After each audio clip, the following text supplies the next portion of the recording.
Ağarza ilə dünyanın ən duzlu çipsisini almışıq. Bunun acı variantını ağarza ilə sınamışdıq illər öncə. İndi isə ən duzlu çipsisini yiyəcəyik.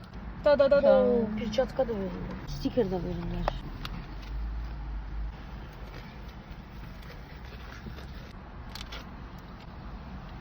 Rus çipsi ya. İstəmirəm. Birazdan mənə saxla, qalanını yeyə bilərsən. Mən yarısını işləyəcəm. Yaxşı, amma axıra qədər udacaqsan. Niyə? Elə. Hı?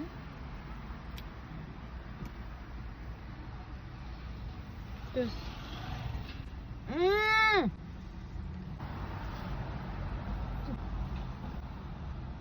Necədir? Danışmaq da olmur.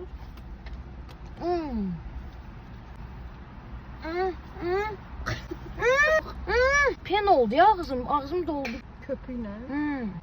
Bu neydi? Necədir dadı?